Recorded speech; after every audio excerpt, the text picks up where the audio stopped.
So what are some of the things that you're saying to the big stories? Jeffrey joins me now for a review of some of your thoughts to the main stories. Hi, Jeffrey. Bukola, good to see you again after all. I have to welcome you back on this set yet again. People have been saying a lot, and we're going to run through all of them. But I love what's happening with the football scene. Of course, the minister has mentioned now that in the next 2 weeks, we should get a coach because we need a coach. But let's see how that plays out eventually. But we need a coach that will last long and stay long and know the job to do it as it should be, because we have a lot ahead of us. Our talents are all over the place. We can't keep wasting them and just experimenting with them. Not a poor outing in Cote d'Ivoire the last time, but we can even do better. And of course, the IMF talking about our debt to GDP ratio. I don't think we've got to that tipping point yet. The threshold is about 40-something.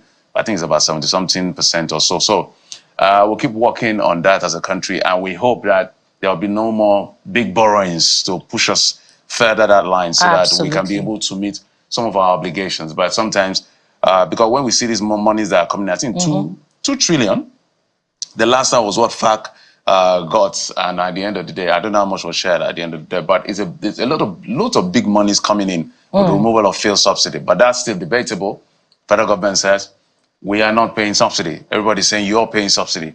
So we don't know who to stand or who to believe. But well, you're right, Jeffrey. There's a big potential for economic growth in the coming months, particularly with the planned domestic production of diesel, of petrol. That means reduction in importation, and that also means a lot of savings, on borrowing and on forex. So we hope that will significantly change all of those statistics. Let's see how it plays out. IMF is projecting, I think, 3.3 from 2.9. So, but hey, let's talk about what you are saying, not what we are saying. Let's find out the Yahaya Bello absent in court. EFCC Mulls military help to fish out Yahaya Bello. So, Kende says, military, what's the official DSS doing that they can't assist in getting him to answer questions relating to his alleged mismanagement of Kogi funds? Good question, but well, sadly we're not the ones to answer that. This one is from Harry Iloka, who says this doesn't help his case at all. If you are innocent, you don't need to run. He should report to the EFCC immediately. They still have to prove him guilty in court. Well, this one from Bidesh Yi says it's quite simple. Let him honor the invitation of the EFCC. Let me read from here. It shows respect to the rule of law. Yeah, that's what you're saying. I agree. True. And this one is from Jeremiah Adetunji, who says, why is Yahaya Bello running? Good question also. Is he afraid of EFCC? Well, we don't know. Is he guilty as charged? The courts will decide that. Come and clear yourself. You're running. Well, I wouldn't join you on the last one, but we're taking the most important part of your thoughts on this one. Absolutely. And that's what's critical at this point. The former governor should defend his name. Yeah. The EFCC has said if you find a white lion, that's what they call Yahaya Bello, by the way. So when you hear say white lion, that's Yahaya Bello. That's what he calls himself. They say they're in search of the white lion. If you know his whereabouts. When I read that statement, I was just smiling. Anyway, Olaiton says, I think this should be the next step, because if his hands are truly clean, he wouldn't have been scared to meet the EFCC. And this next one is from Mr. Banky, who says, this is not necessary. Just one phone call from the IGP and director of DSS to the governor's security details, and this will be over. And there's a lot within the context of just that statement alone. And we're going to be picking out with, the questions. The governor. Well, we don't know. We do not know yet. Olushola Oludotun says, why does the military have to be engaged? Why can't the IGP and the EFCC obtain a court order to ask the governor's security detail to stand down? Well, there are conflicting court orders, one from the state high courts in Kogi State, the one from the federal high court. There's been the debate, which is what we're going to explore today with the people in the know.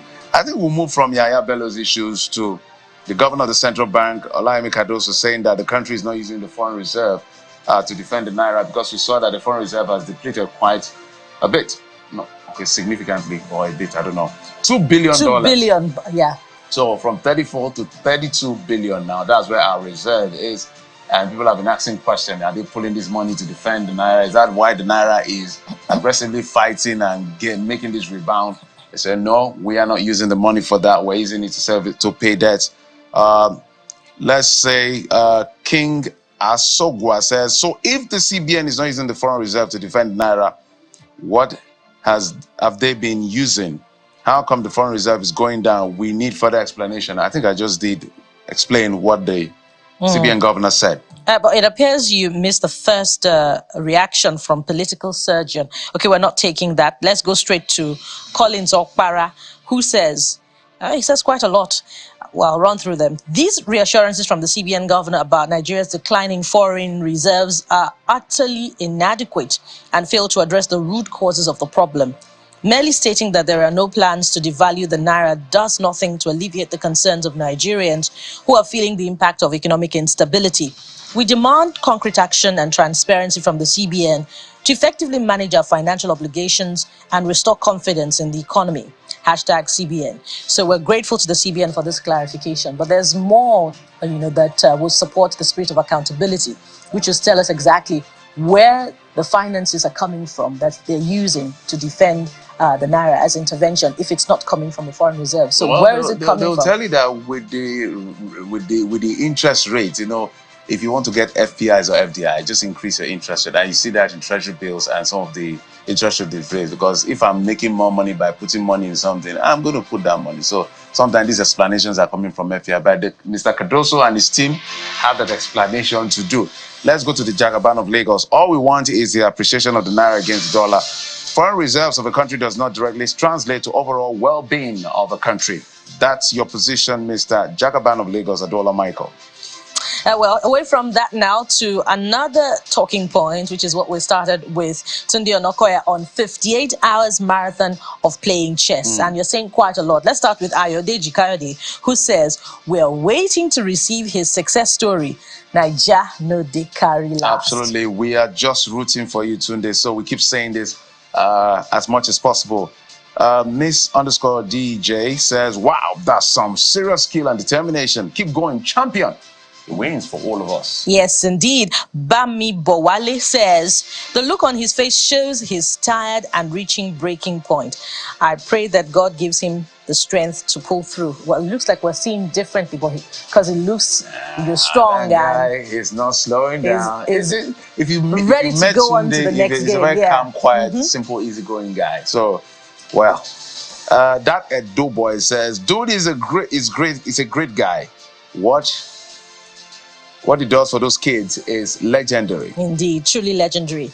On to the next talking point. Do we have time for that, yes, Jeffrey? And I think we do. This one is on the EFCC seals 4U supermarket in Abuja over unfair prices. And the first reaction is from King Dave, who says, this is highly commendable. That's it. A lot of supermarkets here in Abuja are extorting and exploiting their customers, selling at really high prices. Please, branches of a certain supermarket, I wonder if it would be ideal to mention the name of that supermarket, should be checked as well. But all supermarkets really should be checked nationwide, not just in Abuja. So the activities of the FCCPC should go round. Yeah, we commend them. We had a conversation with the executive director, I think, or the DG, and he did say that they're going to swoop to action. So we advised and we said, look, not just supermarket, let's go to open markets. How much capacity do you as FCCPC, that name quite long, it's a mouthful for me. How much of a needle can this move? Because they are complaining of gouging and all of that. So, but we hope that at the end of the day, they do the needful to ensure that prices come down for the people who are artificially increasing price. They should get to them. But the people who are genuinely watching the market to keep prices at where they should keep, please let there be no victimization. So it's fairness we're asking for on everyone. And there's an approach that the supermarkets are deploying now, taking the price tags off of the products. And if you must and there's know an explanation the price, to that. You go and scan it. Shouldn't customers be guided? Well, they say or is it an approach at gouging? Yes, they say they said that FCCPC says it's illegal, but the people are saying at the volatile points, because of the volatility of the price, morning, evening, prices are changing, so they needed to do all of that. Anyway, the FCCPC will sort that out with them. That's what we can take from from the trending at the moment, we'll now go to our first conversation about, just watch what will happen. Join us again. We'll be right back.